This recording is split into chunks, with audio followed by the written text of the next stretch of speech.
12월 12일 화요일입니다. 하나님의 평강이 때마다 일마다 우리 모두의 삶에 충만하기를 기도합니다. 즐거운 묵상, 나온 말씀 묵상, 오늘도 함께함으로 하나님의 즐거움을 맛보시기를 기도하며 오늘 함께할 말씀은 욥기 34장 31절에서 35장 16절까지의 말씀입니다. 오늘 말씀은 욥에게 회개하기를 바라며 하나님의 초월성, 하나님께서는 우리의 일들이 아무런 상관이 없다고 강조하는 엘리후의 세 번째 진술입니다. 먼저 엘리후는 욥을 정죄하고 회개를 강요합니다. 엘리후는 욥에게 죄를 인정하고 회개하였는가라고 말하죠. 깨닫지 못하는 것 또한 죄라고 말하면서 회개를 강요하죠. 또한 죄를 인정하지 않는다고 해서 하나님께서는 당신의 뜻을 돌이키지 않으시는 분이시며 욥을 향해서 회개할 때까지 벌을 받기를 원한다고 말합니다. 왜냐하면 욥의 말이 악인 것 같아서 죄를 지을 뿐 아니라 반역을 더하여 지혜의 말로 해주는 우리와 더불어 변론하며 하나님을 거역하는 말을 많이 하기 때문이라고 엘리후는 말합니다. 엘리후는 자신의 의로움을 변론하며 의롭게 살았음에도 불구하고 고통을 당한다면 범죄하지 않는 것이 무슨 유익이 있는가라고 말하는 욥에게 그대가 범죄한들, 그대가 의로운들 하나님께는 아무런 상관이 없으며 의로운들 하나님께 무엇을 드리겠으며 하나님께서 무엇을 받으시겠는가라고 말합니다. 하나님께는 의로운 삶이든 범죄하는 삶이든 아무런 상관이 없다는 말이죠. 여기에 그대의 악은 그대와 같은 사람에게나 있는 것이고 그대의 공의는 어떤 인생에게도 있는 것이라고 말하면서 욥의 삶에 대해서 평가절하를 시킵니다. 또한 엘리후는 고통에 못 이겨 부르짖는 욥의 호소를 가식적인 것이라고 평가하죠. 학대 때문에 부르짖지만 정작 하나님을 찾는 이가 없으며 우리를 지혜롭게 하시는 하나님을 바라보는 자가 없다라고 말하죠.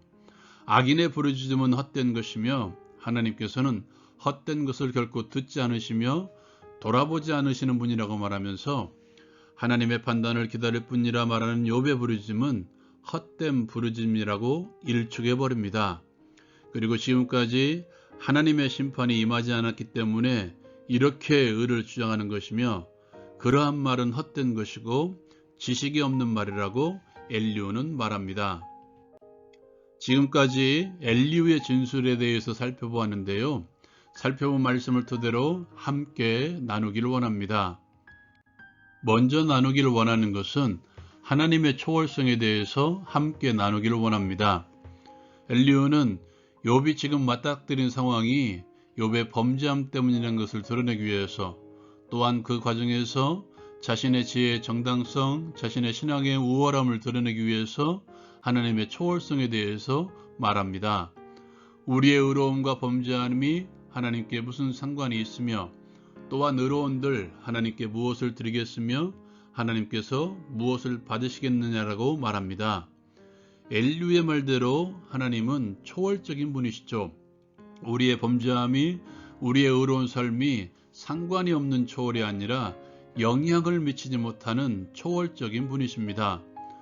우리의 범죄가 하나님의 거룩성을 훼손시킬 수 없는 것이고 우리의 의로움이 의로우신 하나님을 더 의롭게 하는 것은 아니라는 것이죠. 또한 초월성의 핵심은 우리의 지혜와 생각으로는 도저히 이룰 수 없는 존재로서의 초월성이며 또한 우리의 모든 것을 다 감찰하시며 아시는 존재로서의 초월성입니다. 엘리후는 욥이 가지고 있는 신학과 지혜보다 자신이 가진 신학과 지혜의 우월함을 드러내기 위해서 하나님의 초월성을 다소 협소하게 드러내고 있는 것이죠. 사람들은 때로 자신이 가진 말씀에 대한 지식과 자신의 신앙으로 경험한 하나님의 존재가 모든 것인 양 말할 때가 있는 것 같습니다. 리플리 증후군이라고 하실 것입니다. 거짓을 반복하다 보면 자신의 거짓을 진실인 것처럼 믿게 되는 경우이죠. 지식과 신앙의 리플리 증후군도 있는 것 같습니다. 자신이 가지고 있는 지혜의 우월함, 그리고 자신이 가지고 있는 말씀에 대한 지식, 자신의 신앙적 경험이 전부인 양 다른 반론이 제기되면 무조건 틀린 것이고 자신만이 우월하다고 믿고 있는 이들이 있다는 것입니다. 우리는 이것을 버릴 수 있어야 됩니다. 신앙의 시각을 조금 더 높이고 조금 더 넓혀 나가십시오. 협소하게 가지지 마십시오. 높은 데서 많은 것을 바라보고 넓게 바라보다 보면 신앙의 삶에 틀린 것은 거의 없습니다. 그렇게 하다 보면 보응신학도 때론 맞을 수 있는 것이고 이해하지 못하는 고난도 맞을 수 있으며 하나님을 향한 불평의 신앙에도 눈을 열고 볼 수가 있는 것이죠. 세상과 신앙을 왔다 갔다 하는 박쥐 같은 신앙은 인정해서는 안 되겠지만 신앙의 틀 안에서 모든 것이 맞을 수 있다는 박쥐 같은 삶은 맞을 수도 있는 것입니다.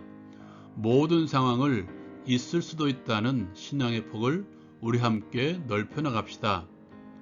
하나님의 초월성과 더불어 우리는 하나님의 내재성도 알고 있어야 되고 믿고 있어야 됩니다. 초월에 계신 하나님께서 이 땅에 육신의 몸을 입고 오셨습니다. 우리와 함께 살아가시기 위해서 오신 것이죠. 십자가와 부활 후에 하나님께서는 승천하셔서 성부 하나님 보좌 우편에 앉아 계십니다. 그리고 이 땅에 당신의 영이신 성령 하나님을 보내셔서 우리와 늘 함께 살게 하셨습니다. 우리가 인식하지 못하고 깨닫지 못할 때가 많이 있지만 여전히 성령 하나님께서 나와 함께 하심을 기억합시다. 우리의 보혜사, 우리를 보호하시고 지켜주시는 성령 하나님, 우리를 진리 가운데로 인도하시는 성령 하나님, 그 하나님께서 나의 전 인격 속에서 함께 하십니다.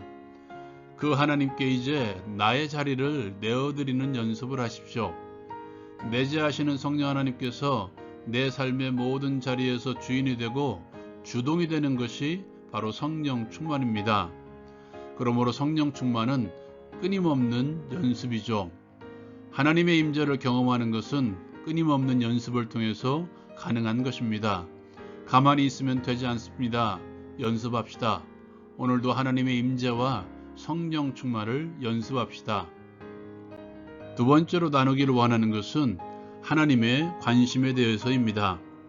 엘리후는 욥의 의로움을 하나님께서는 받으시지 않으시고 드릴 의가 없다고 말하죠. 욥의 의로운 삶에 대해서 전혀 관심이 없다고 말합니다. 그러나 하나님께서는 욥의 의로움을 사단에게 자랑하셨습니다. 그것은 오늘날에도 여전히 유효한 사건입니다. 하나님께서는 우리의 의로움에 관심을 가지고 계십니다. 그리고 내가 하나님의 의를 드러내는 삶을 살도록 이 땅에 오셔서 내재하시고 도와주고 계시는 분이십니다. 세상은 나를 통해서 하나님의 의로움을 간접적으로 경험할 수 있습니다. 자신과는 뭔가는 다른 나의 삶을 통해서 하나님의 존재에 대한 인식을 가질 수가 있는 것이죠. 사람들에게 도전을 주는 삶을 사십시오. 나를 바라보고 하나님이 어떤 분이신가 긍정적으로 궁금증을 자아내는 삶을 살아갑시다. 또한 하나님은 우리의 작은 신임에도 관심을 가지고 계십니다. 삭개오의 구경에도 수르보니게 여인의 외침에도 그리고 자신의 옷자락을 만졌던 혈루증 걸린 여인에게도 관심을 가지고 계신 하나님, 그리고 나의 작은 신임에도 응답하시는 하나님이십니다. 오늘 하나님의 은혜의 보좌 앞에 예수 그리스도의 이름으로 나아갑시다.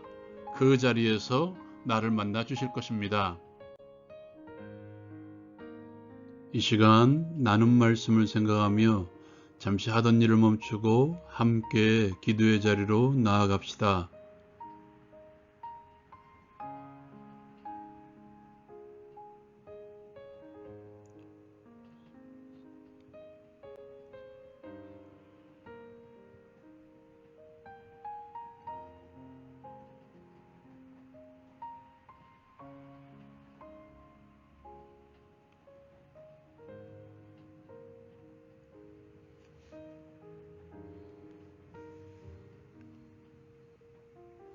함께 기도합니다. 우리에게 여전히 눈을 떼지 않으시는 하나님 아버지 감사드립니다. 나를 자녀 삼아주시고 성령 하나님을 보내시어서 나를 보호하시고 지켜주심의 은혜에 늘 감사하며 살게 하옵소서. 나의 자리를 성령 하나님께 내어드리는 성령 충만의 삶을 연습하게 하옵소서. 예수 그리스도의 이름으로 기도드립니다. 아멘. 오늘도 하나님의 의를 드러내는 삶을 살아갑시다. 성령께서 도와주실 것입니다.